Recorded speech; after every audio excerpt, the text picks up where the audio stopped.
ओम शांति। सुनते हैं आज 2 फरवरी 72 के अव्यक्त महावाक्य। आज की अव्यक्त वाणी का टाइटल है प्रीत बुद्धि की निशानियां।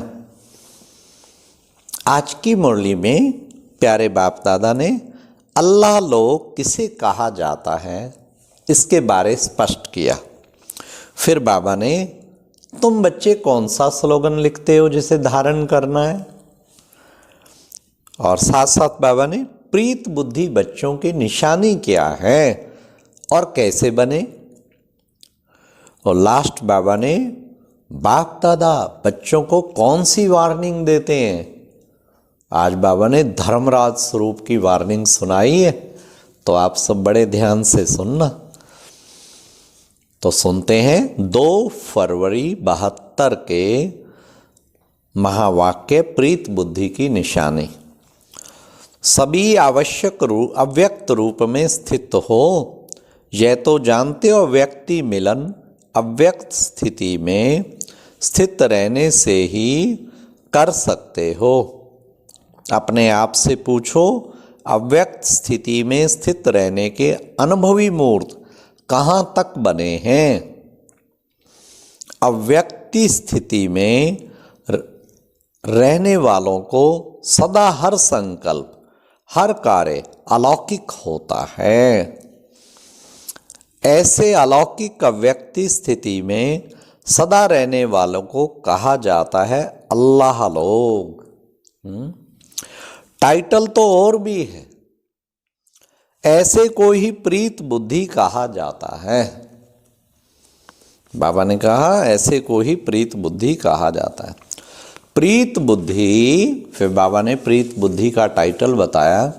प्रीत बुद्धि और विपरीत बुद्धि दोनों के अनुभवी हो, इसलिए आप लोग मुख्य स्लोगन लिखते भी हो।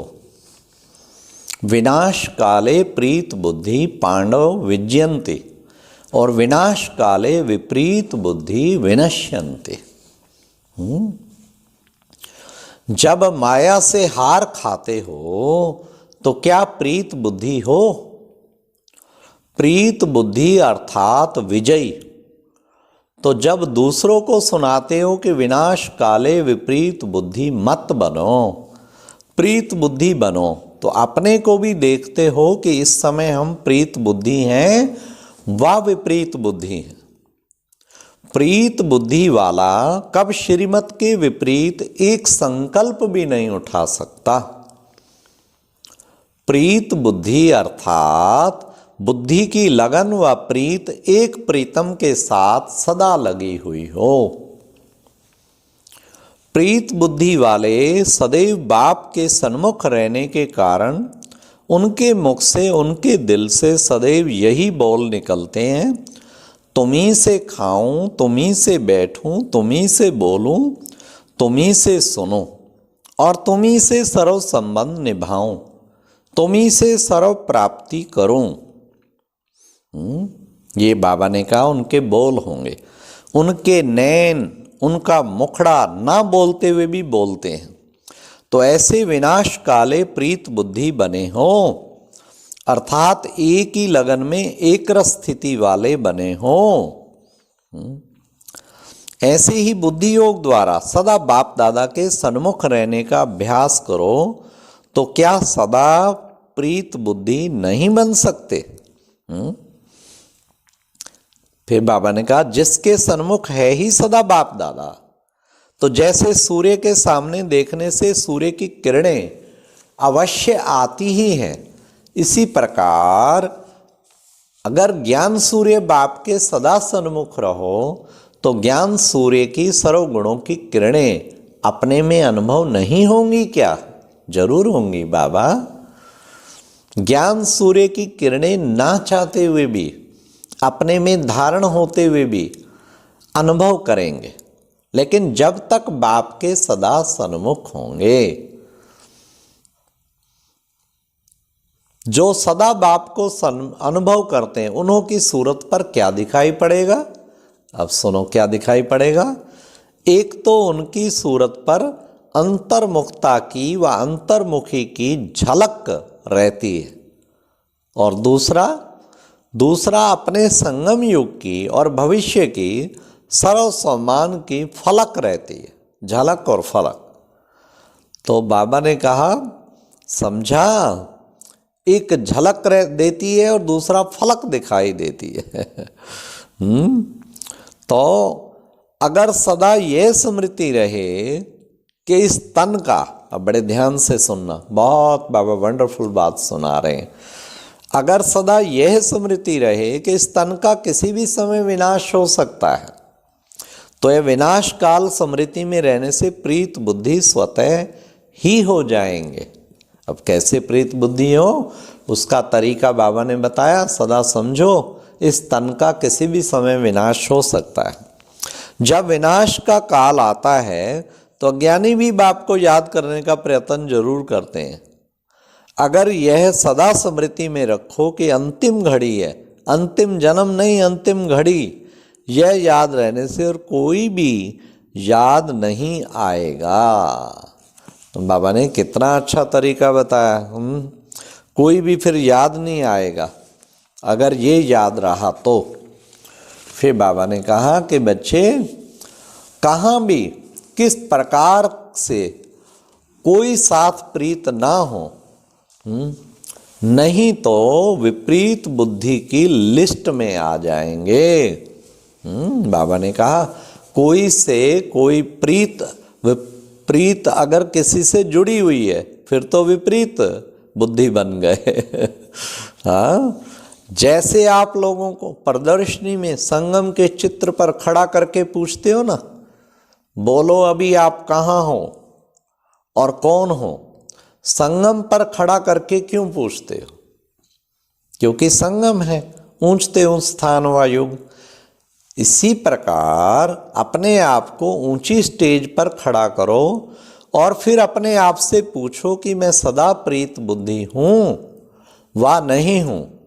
व कभी प्रीत बुद्धि की लिस्ट में आते हो, कभी निकल जाते हो।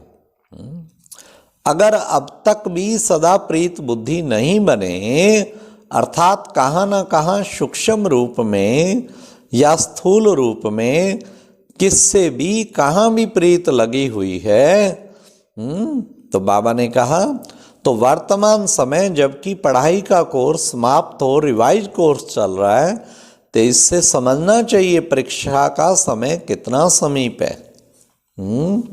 जैसे आजकल गवर्नमेंट भी बीच बीच में पेपर लेकर उन्हों की मार्क्स फाइनल पेपर में जमा करती ही है।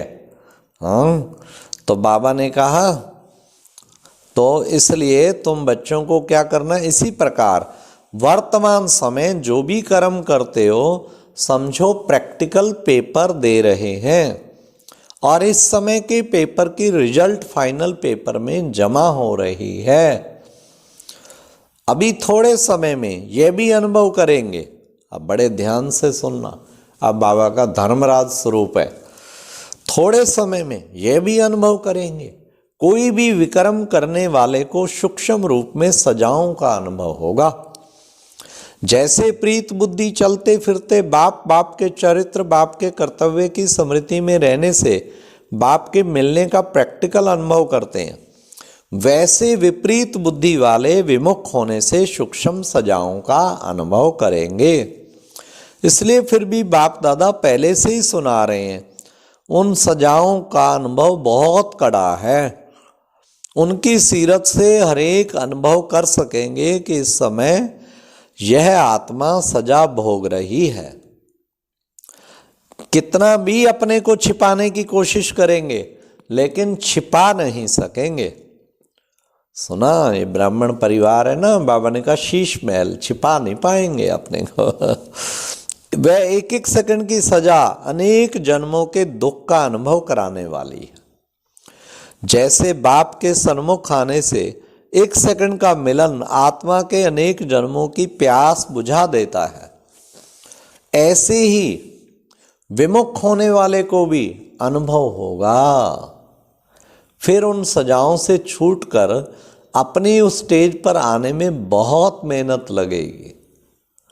तो बाबा ने कहा कि उसमें फिर बहुत मेहनत लगेगी, इसलिए पहले से ही वार्निंग दे रहे हैं। अब सुनना वार्निंग बाबा की, पहले से ही वार्निंग दे रहे हैं कि अब परीक्षा का समय चल रहा है, ऐसे फिर उलाना नहीं देना कि हमें क्या मालूम कि इस कर्म की इतनी गुह्य गति है।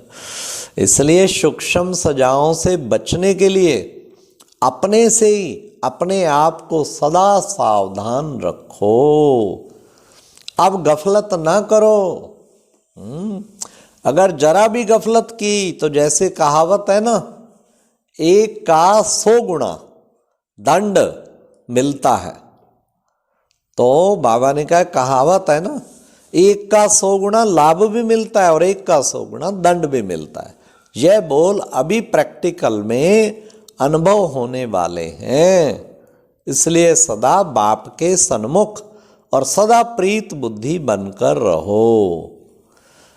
अच्छा, सदा सन्मुख रहने वाले लक्की स्टारों को बाप दादा भी नमस्ते करते हैं। अच्छा, ओम शांति। तो बाबा ने कितना सुंदर हम बच्चों को बताया। सेकंड में स्विच ऑन ऑफ करो, सेकंड में अशरीरी, फिर शरीर में आए, फिर ऑन करो, फिर अशरीरी। और कौन सी बाबा ने कहा सर्विस रही हुई है जो तुम बच्चों को करना है कि तुम्हारा सूक्ष्म स्वरूप भी सेवा करे। तो बाबा ने कितने सुंदर आज महावाक्य बताए हैं। अच्छा, ओम शांति।